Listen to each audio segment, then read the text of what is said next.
Fala, meus amigos, estamos começando aqui mais um vídeo do canal, enquanto eu sigo aturando os crimes dessa gentalha nojenta aqui, destruindo a minha rede de contato, meu tempo, enfim, minha paz aqui, minha saúde, meus projetos, destruindo tudo. É um bando de verme, estão destruindo a minha vida aqui. Eu vou fazendo o que eles não meteram uma pata para destruir, que são os vídeos aqui do YouTube, tá? No vídeo de hoje, vamos finalizar a reflexão do vídeo de ontem, no qual a gente começou a falar sobre a questão da complexidade, né? Então, todos somos todos complexos, né? Mas quem são os anticomplexos do mundo atual? Vamos continuar a refletir isso aí, tá? Ontem a gente falou sobre a parte social da complexidade, hoje vamos falar sobre a parte pessoal e, enfim, né? Desenhar algumas ideias aqui, trazer alguns livros e discutir isso aí, beleza? Então antes, pessoal, deixo com vocês aqui mais uma vez a dica do meu romance. Tá aqui, ó, tá o Litoral Altura. Quem quiser entrar em contato aí, o zap tá na descrição do vídeo. Você leva 2 marcadores também, tá? E o livro com dedicatória, beleza? E deixo também aqui o meu livro de poemas, está do outro lado de cá. Enfim, você levando o livro de poemas, o romance, os dois juntos, você ganha os marcadores do mesmo jeito, beleza? Então, pessoal, vamos lá para a gente continuar a reflexão de ontem, né? Ontem a gente finalizou o vídeo falando sobre a questão eu passei alguns conceitos, né? Alguns conceitos complexos aqui tal, que buscam essa complexidade para poder substituir essas perspectivas, digamos, né, anticomplexas, que são as perspectivas mais antigas, né? Então, o nacionalismo cosmopolita, que visa juntar a ideia do local com a ideia do global, do mundial, da globalização, etc. e tal. Das trocas culturais, a questão do vira-lata puro sangue, que também busca deslocar aí essas duas posições nas suas formas antigas, né? A questão do homem plural do Mia Couto, que, né, eu fiz a sugestão aqui de mudar essa palavra aí para homem complexo, né? Porque o tal plural ele hoje está muito viciado por uma certa ditadura do múltiplo que existe em uma parcela aí dos neoidentitários, tá? Especialmente os que discutem a questão no nível sexual, tá? E a questão do Unitas Multiplex do Morin, do Edgar Morin, né? Então, essas noções do Morin, inclusive, são as bases aqui, né, para poder repensar esses outros termos, tá? E aí, para quem não viu o vídeo de ontem, né, deixo mais uma vez a dica aqui, tá? Os 7 saberes necessários à educação do futuro, do Edgar Morin, e na página 57 ele fala aqui ele tem uma frase aqui que resume, né? Na verdade o trecho é da 54 até 61, um trecho bem interessante, e aí na 57 ele diz isso, né? O ser humano é ao mesmo tempo singular e múltiplo, tá? Essa é uma ideia interessante para poder ajudar a melhorar um pouco aí a perspectiva sobre essa questão, né? Então, pessoal, vamos lá. No nível individual, então vamos pensar agora essa questão, né, da complexidade no nível individual ou no nível pessoal, enfim, né, o nome que você queira dar aí, o nível de cada um de nós, de cada pessoa, de cada singularidade, de cada, enfim, né, de cada ser humano, e para poder depois finalizar com as tais figuras anticomplexas, né, do mundo atual. Então a gente falou ontem da questão da complexidade social, hoje vamos falar da complexidade individual para finalizar com as figuras anticomplexas ou das perspectivas anticomplexas, né, que acabam atrapalhando, né, a entender a complexidade de maneira mais ampla e ao mesmo tempo atrapalham, quer dizer, acabam gerando, enfim, várias formas de racismo, neorracismos ou no mínimo ali ingenuidade, estupidez e no limite violência, tá? Bom, então vamos lá, né? Então tem a parte da pessoa, né?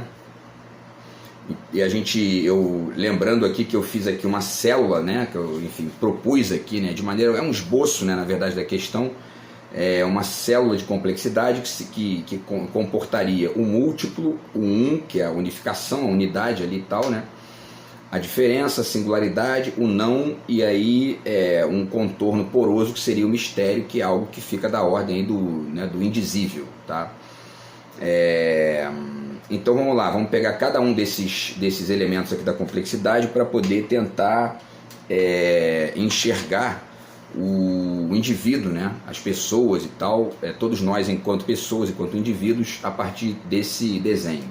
Então a parte do 1, por exemplo, né? Então na parte do 1, você tem um nome próprio, né? O nome próprio, o nome já diz, né? O nome próprio é aquilo que, enfim, te designa como unidade, como, né, como uma pessoa particular diferente das outras, mesmo com os homônimos e tal, mas enfim, né? Isso desenha ali para você uma especificidade pessoal, né? A identidade, a unificação da nossa heteronomia, né? E, portanto, da nossa complexidade, né? Então, quer dizer, você é o fulano é carioca, filho do Beltrano com a cicrana, e flamenguista, enfim, né? E uma série de outras coisas, de esquerda ou de direita, enfim, né? Tudo isso vai construindo ali uma certa especificidade, um certo conjunto que é a unificação do que você é, né? E a maneira como você se enxerga também, tudo isso é muito importante também, né? Que mais? E aí vamos para a parte do múltiplo, que é essa heteronomia mais ampla, né? Justamente essa lógica do conjunto entendida como multiplicidade, né? E não apenas como uma unificação, tá? E aí aqui eu já deixo alguns livros, tá? Baseados nessas duas. Bom, né? Vou ler aqui o terceiro, né? Que é a singularidade, para depois a gente passar para os livros, né? Então a singularidade, né? Cadê aqui, né? É essa parte pessoal de cada um que é inacessível a qualquer outro, né? Nenhum outro consegue dar conta dessa singularidade específica que cada um de nós tem, né? E aí, bom, vamos lá, né? Tem a questão da diferença também, tá? E a questão da diferença enfim, né? Esse conjunto de características ou essa divergência que você tem ali de posição para outras, ou de características mesmo, né, para outras pessoas, para outros grupos que pensam diferente do seu grupo, etc. e tal, tudo isso também consta e conta bastante nisso aí, né? E eu vou ler os trechos aqui depois que eu apresentar os livros, porque os livros eles dialogam, né? Eles criam um diálogo com essas referências aqui, tá? O que mais, pessoal? E aí tem o não, né? Que é tudo aquilo que você, no nível pessoal, não aceita assimilar na sua heteronomia, né? Você não quer aquilo, não faz parte da tua perspectiva, mesmo que não conste naquele não social, né? Que é aquele não mais grave no nível do não, ninguém pode, né? Que é o caso do nazismo, é o caso do racismo, é o caso dessas formas aí de, enfim, até mesmo os crimes, né? E tal, enfim, né? Mas nesse caso aqui é um não específico seu, né, por algum motivo ali, por alguma experiência pessoal, alguma questão sua, alguma reflexão que você fez sobre a vida, você definiu que tem algo ali que para você não serve de jeito nenhum, né? Isso aí tem que ser respeitado. E, enfim, quer dizer, então é tudo aquilo que você não quer assimilar, não aceita assimilar na sua heteronomia ou na sua identificação, né? E, enfim, né? Mas você acaba aceitando, por uma questão mesmo de contexto mais amplo da complexidade social, que outras pessoas, enfim, né, funcionem daquela maneira, ainda que você não se identifique de maneira nenhuma com aquilo, né? Então, por exemplo, né, tem um sujeito que é ateu, ele não tem a menor conexão com o cristianismo e é isso aí, né? É o não dele, assim como o cristão, aquela pessoa que, né, enfim, escolheu ali o cristianismo ou outra religião, vai olhar para o ateu, vai entender o ateísmo como algo que é completamente, né, enfim, é uma negação radical que ele tem ali, né? Enfim, então, ou você não aceita de jeito nenhum, né, nem na sua heteronomia, nem no encontro, nem no convívio, né, ou mesmo naquela pessoa que você entende como diferença, mas prefere manter distância, né, que também tem isso, né, que eu já falei aqui. Na sua perspectiva pessoal, particular, dentro da sua casa, você pode ser até racista e nazista, né? Você só não pode sair dali e defender isso fora da sua casa, porque aí você, enfim, entra no espaço do outro e aí de fato você vai ter que, enfim, responder por isso, né? Então esse é mais um ponto aqui, tá? E aí, pessoal, para finalizar, tem a questão do, deixa eu ver aqui, do mistério, né? Deixa eu ver aqui, do mistério, tá? O mistério é tudo o que no nosso nível individual, tudo que é nosso no nível individual, né? Mas nem nós mesmos conhecemos, né? Mesmo no nível da singularidade, né? Porque é para além daquilo que também a gente nem conhece ainda, ou nem descobriu ainda que gosta, ou não descobriu que existe para poder depois gostar, etc e tal. Tudo isso faz parte, é o que a gente chama de futuro, né? Que, enfim, a gente não tem condição de dizer o que a gente vai conhecer amanhã e de repente gostar ou não gostar. Mas existe também algo que já é nosso e que mesmo nós mesmos, né, não conhecemos. Então, por exemplo, um exemplo, né, quando a gente faz alguma coisa, a gente olha e fala, eu jamais imaginei que eu fosse reagir dessa maneira, né? Isso acontece também, né? Tem muitas coisas que a gente não conhece dentro de nós mesmos, né? Ou mesmo no nível do encontro, né? Porque às vezes a gente conhece uma pessoa que é muito diferente, mas gosta dela a si mesmo e não imaginava que fosse gostar, porque não tinha muito, né, essa experiência e tal. Enfim, são essas coisas que não tem condição de reduzir a nada, né? Absolutamente nada. Então, enfim, ou até mesmo uma ideia, né, inusitada que você nunca escutou, mas que você, de repente, escuta pela primeira vez e gosta, né? Pô, bacana isso aí, nunca tinha imaginado que eu ia gostar disso. Então tudo isso faz parte aí da nossa complexidade nesses elementos aí, tá? Agora, então vamos lá, pessoal, para passar os livros relacionados com essas questões aqui, né, que eu citei, ou seja, com a complexidade individual, pessoal de cada um, para depois a gente finalizar com os anticomplexos, tá? Deixa eu ver o tempo aqui. Então, primeiramente tem a questão aqui do Jefferson Tenório, tá? O avesso da pele, né? Para a gente começar, não vou começar pelo 1, né? Vou começar pela singularidade, que eu acho que inclusive está mais ali, mais no núcleo, enfim, né? da gente do que a própria unidade, né? Digamos, tá? Então ele diz aqui, tem uma frase dele bacana aqui na 61 desse livro aqui, que eu já citei várias vezes, né? Que ele diz aqui, ele está descrevendo ali um diálogo, né? Entre o pai e o filho lá sobre o racismo, tá? E aí o cara diz, né, para o filho, é necessário preservar o avesso, né, preservar aquilo que ninguém vê, porque não demora muito e a cor da pele atravessa nosso corpo e determina nosso modo de estar no mundo. E por mais que a sua vida seja medida pela cor, por mais que suas atitudes e modos de viver estejam sob esse domínio, você de alguma forma tem que preservar algo que não se encaixa nisso. Pois entre músculos, órgãos e veias existe um lugar só seu, isolado e único, e é nesse lugar que estão os afetos, e são esses afetos que nos mantêm vivos. E quando ele diz aqui que a cor, né, que existe uma coisa que está para além da cor, né, e tudo mais, a gente pode ler isso aqui, né, a partir de diversas perspectivas. Está para além da cor, está para além da sexualidade, está para além da identidade nacional, está para além da língua que você fala, está para além do rótulo que qualquer psicopateta de merda queira colocar na sua vida. Enfim, está para além de qualquer perspectiva social e qualquer, enfim, né, enquadramento que essas perspectivas coletivas possam tentar fazer contigo, né? Então isso é algo que é único, é seu, não cabe em nenhum tipo de descrição para além da sua própria, né?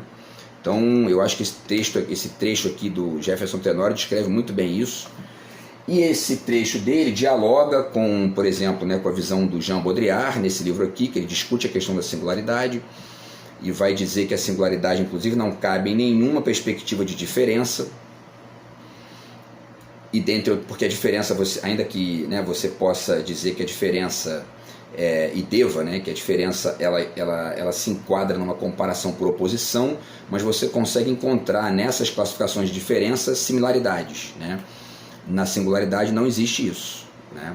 E aí o Baudrillard fala isso, e é exatamente por conta dessa citação do Baudrillard e também do Jefferson Tenório que eu fiz esse desenho dessa célula complexa distinguindo a singularidade do 1, né?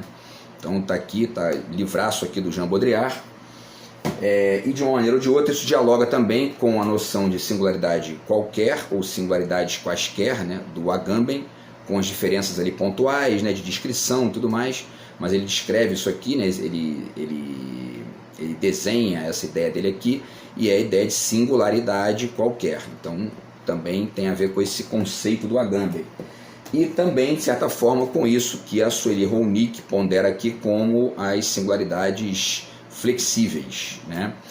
Ainda que no caso dela ela não esteja falando exatamente da mesma coisa que o Jefferson Tenório e o próprio Baudrillard e tal estão citando, né?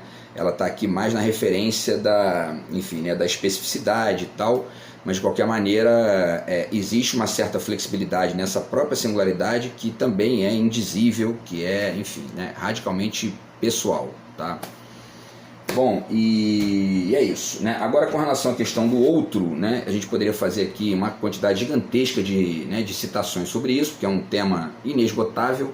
Eu resumo isso aqui numa citação que o Jean Baudrillard faz aqui no final desse livro, né, do Transparência do Mal, tá? Que ele diz aqui na página 185, né?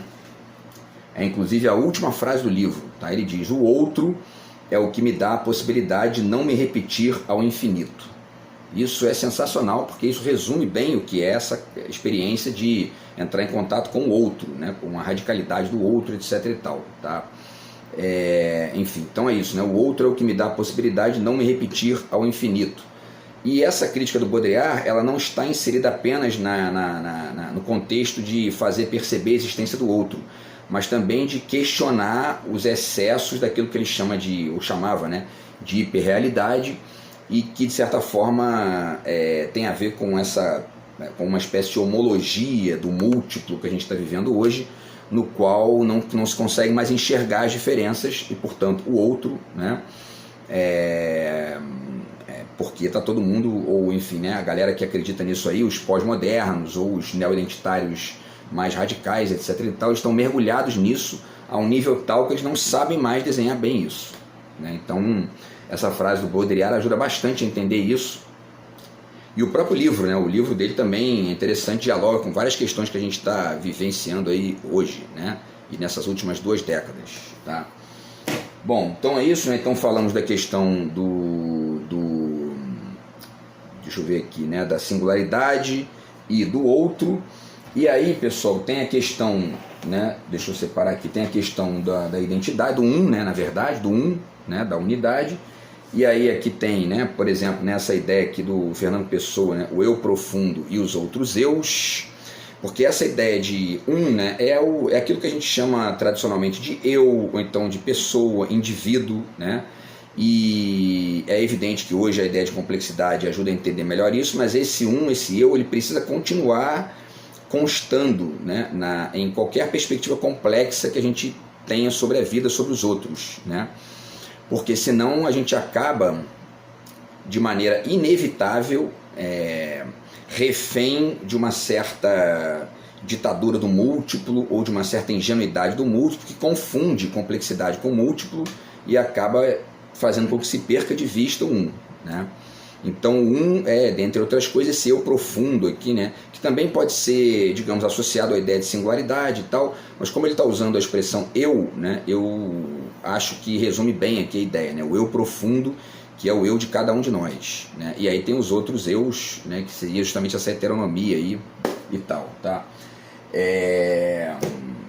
E existe um texto aqui do Alain Badiou, nesse livro aqui, né, Pequeno Manual de Inestética, tá, no qual ele elogia a noção de heteronomia do Fernando Pessoa, porque de certa forma essa heteronomia é parte também, né, desse um e tudo mais, tá? Tá tudo ali compondo, né, essa questão. Só para vocês saberem aqui, o texto, tá, do Badiou, eu não sei se tem aqui o índice, né, eu acho que não tem não, tá no final, Então é o capítulo 4, uma tarefa filosófica, ser contemporâneo de pessoa, tá? Então ele vai fazer esse elogio aqui da ideia. E aí tem um conto aqui também do Borges, nesse livro aqui, que se chama Borges e Eu, né, que é um conto muito interessante, no qual ele vai refletindo sobre essa ideia, né, dessa figura pública que é o Borges, e o eu dele lá, o eu dele, Borges em si mesmo lá e tudo mais, que é radicalmente único, né, e que não cabe nem nessas perspectivas públicas e sociais, né? Então ele dialogando lá com o Borges público, né, um conto curto até de 2 páginas, mas bem interessante, então também ajuda a entender essa questão aí do um, tá?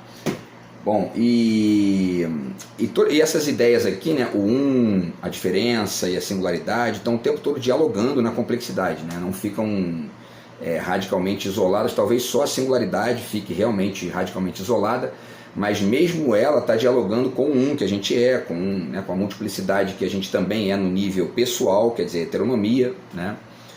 E aí eu deixo aqui as dicas, né, daquele poema do Mário de Sá Carneiro, que ele diz, né, eu não sou eu nem o outro, sou qualquer coisa de intermédio.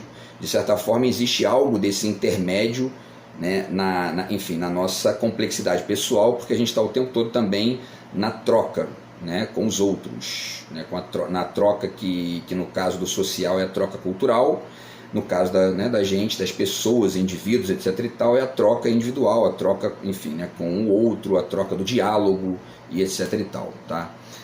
Tem uma versão bem legal também desse poema, musicada pela Adriana Calcanhoto, tá? Vale a dica aí, quem quiser procurar no YouTube, tá? E aí tem também a percepção da diferença que nós somos e do outro que nós somos para os outros, né? Que também consta nessa complexidade, nesse diálogo e tudo mais. E aí tem um verso aqui do Rimbaud, que está aqui nesse livro, né? Que ele diz, eu é um outro, também é um outro, né? Eu também é um outro, né? E tudo mais, tá, pessoal? E aí, para finalizar, deixo aqui as referências, né? Tem uma referência aqui sobre o mistério, tá? E eu repito aqui, né, a questão do inominável, tá? E o nominável, que no caso aqui está sendo discutido no nível ali, né, social e tudo mais, no nível coletivo, né, da história e tudo mais, mas que também consta da perspectiva pessoal, né? Também consta naquilo que nós somos e, enfim, na nossa conexão com os outros, né? Nesse mistério que é essa abertura para o diálogo, abertura para as trocas e ao mesmo tempo desconhecido, etc. e tal, tá? E tem uma frase aqui do Peter Hand, né? Que é um escritor que é citada aqui nesse livro do Byung-Chul Han, né? Sociedade da Transparência, que eu acho que resume de maneira muito significativa tanto a questão do mistério, quanto especialmente a questão da singularidade, né? Então, e alguma coisa que mistura essas duas aí, né, que talvez não dê nem para desenhar aqui de maneira tão efetiva, e talvez seja bom não desenhar mesmo, né? Mas enfim, a frase dele diz assim, né, é o Peter Hand, né, citado pelo Byung-Chul Han. Daquilo que os outros não sabem sobre mim, disso eu vivo. Essa é uma frase que é muito interessante, tá? Vou repetir.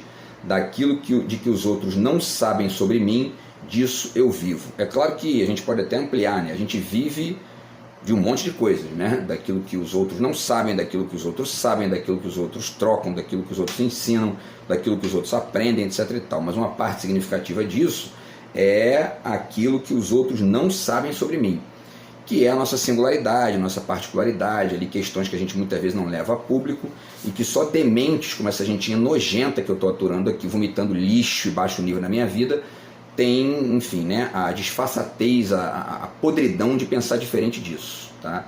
Essa frase é sensacional e resume, assim, um aspecto de civilidade gigantesco que não existe nessa gente que eu estou aturando aqui, tá? Então, enfim, bom, pessoal, e aí finalizo também essa questão aqui do mistério e da singularidade com a questão do fantasma do conhecimento aqui do Agamben, né? Que é uma espécie de... ele desenha isso aqui, eu já expliquei também aqui em um outro vídeo, mas ele desenha essa ideia do fantasma como algo que mistura a memória com a fantasia, e é basicamente isso que a gente constrói para ir desenvolvendo quem somos e a nossa conexão com os outros, né? Que são, essas características são... ou esses elementos fantasmáticos, digamos, eles são irredutíveis a qualquer leitura outra que se faça, enfim, com perspectivas a rotular ou etc e tal, né? Então, isso aqui ajuda bastante também a entender isso aí, tá? E aí, pessoal, então, enfim, chegamos aqui, né, ao final para a gente poder desenhar, então, quem são os anticomplexos, ou seja, as pessoas que não entenderam essa brincadeira ainda, tá? Então vamos lá, são 4 tipos, né, que eu vou citar rapidamente aqui, tá? Deixa eu ver aqui. São isso, né? São 4 tipos, 2 no nível social e, aliás, tem 4 aqui no nível social e 2 no nível pessoal, tá? Então vamos tentar rapidinho aqui citar para vocês. Então, um dos anticomplexos do nível social é o bairrista, né? É o localista, o patriota estrito, né? E então ele afirma o um e o não, mas nega todo o resto da complexidade. Então isso acaba gerando xenofobia, anti-imigrante e, no limite, os nazistas, né? O segundo tipo, né, de anticomplexo social é o ingênuo líquido, ou o que eu chamo aqui de globalizaloide, né, que afirma o múltiplo, a diferença e, em alguma medida, o mistério, né, mas nega o um, a singularidade e o não. Com um detalhe, né, a ideia de multiplicidade sem o amparo da complexidade impede de enxergar essa negação do não que essa galera faz. Eles acham que eles são adeptos do sim radical, né, como se fossem, né, e não são, porque essa ideia de multiplicidade, entendida de maneira muito, enfim, né, hiper, né, digamos, acaba confundindo e eles acabam ignorando, né, que eles próprios estão ignorando o não, né. Então tudo isso também é importante aí de desenhar. O terceiro tipo de anticomplexo social é o neoliberal, né? O neoliberal nega o local social para afirmar apenas o local pessoal, né? E só enxergam o resto, o múltiplo, a diferença, a singularidade, o mistério, como parte do seu próprio um, do local pessoal, né? São radicalmente ensimesmados, né? E também não enxergam nem o não social, né? Ficam defendendo liberdade como se fosse a única coisa que existe, e aquele filme Grande Aposta mostra bem isso, né? Não tem limite para... Eles apostam contra o próprio país, estão nem aí para isso, né? Enfim, e o quarto tipo de anticomplexo social, no caso brasileiro especificamente, isso aqui é um tipo brasileiro, tá? É o neomazombo, né? Ou aquele que tem o complexo de double doodle, tá? Só conseguem enxergar defeitos no um do qual fazem parte, mas não substituem esse um por uma diferença, né? Substituem por uma autonegação. Então são unilaterais do não, do alto não, né? Quando podiam fazer uma coisa melhor, que era, enfim, vai morar em outro país, né? Não gosta do país onde mora, vai morar em outro país, né? É a saída melhor para essa galera, né? Mas ficam ali, tipo, fazendo uma coisa meio autofágica e que no final das contas acabam atacando a si próprios, né? Mesmo que não percebam isso, né? Porque continuam vivendo no Brasil e negando isso de maneira sistemática, tá? E aí tem mais aqui, né, sobre os neomazombos ainda, tá? Eles não enxergam nem o um, nem a singularidade e nem o mistério, né? E aqui a diferença se volta contra o um. Quase sempre são pró-Estados Unidos e não têm vocação para estabelecer identificação social interna por conta disso, né? Obviamente que jamais vão enxergar, enfim, os outros locais porque estão presos numa identificação externa bizarra, sem nenhum tipo de reconhecimento e no limite ali autofágica e que acaba gerando violência e tal. É uma espécie de... é uma coisa estranha que eu vou dizer, né? Talvez esteja falando até alguma bobagem aqui, mas posso desenvolver isso melhor, mas é quase que uma autoxenofobia, né? É um negócio muito bizarro, mas enfim. E aí, finalizando, vamos para o nível pessoal, tá? Que tem os dois tipos aqui para a gente acabar o vídeo, tá? E a gente desenhar aqui quem são os anticomplexos, né? Pelo menos nessa perspectiva aqui. Os dois anticomplexos do nível pessoal são o supremacista do um. Então ele afirma o um, afirma a sua própria diferença e a sua própria singularidade, e afirma o não radical, né? No lugar do não radical, enfim, né, que o nazismo, né, aquela coisa o não radical no social, está um certo né, da diferença do outro, né? Ele está negando ali a diferença do outro, tá? Então, ao invés de negar o nazista, ele nega o outro, tá? E nega o outro no nível ontológico, né? Bem entendido, né? E aí ele nega o múltiplo, a diferença, a existência do outro, né? E a singularidade do outro e o mistério também, né? Então ele nega todos esses elementos aí da complexidade, é o tal do supremacista do um, que são esses conservadores, essa gente idiota que fica querendo vomitar regrinha na vida dos outros, né? Enchendo o saco, né? E no limite isso é estupidez e violência, né? E tem o segundo tipo de anticomplexo, que são os supremacistas do múltiplo, que são essas feminazes e LGBT nazis, né? Que negam o um do diferente, só enxergam uma lógica bizarra de diferença pura, né? Ou seja, uma espécie de múltiplo sem um, tá? Negam o homem e não sabem enxergar a mulher, mesmo que acham que saibam, né? E esse é um grande problema, né? Porque essas feminazes, elas acham, ou né, esses LGBT nazis, eles acham que eles têm a verdade da mulher. as mulheres, né, para usar uma expressão do Vanderlei Luxemburgo, estão cagando para essa gente, continuam vivendo aí da sua maneira, e enfim, essa gente acha que tem a verdade do outro, né, porque eles acham que eles estão numa lógica, eles são supremacistas do múltiplo, são anticomplexos, não entendem o um, nem a diferença, nem uma série de outras coisas. Beleza, pessoal? Então é isso, tá? Essa foi a reflexão aí do vídeo de hoje, tá? Para desenhar aí o fato de que nós somos todos complexos, mas tem gente que ainda não enxergou isso e que está num barato anticomplexo aí que muitas vezes gera violência, enfim, uma série de problemas. Beleza? Então é isso, a gente se fala no vídeo de amanhã. Grande abraço aí, tamo junto.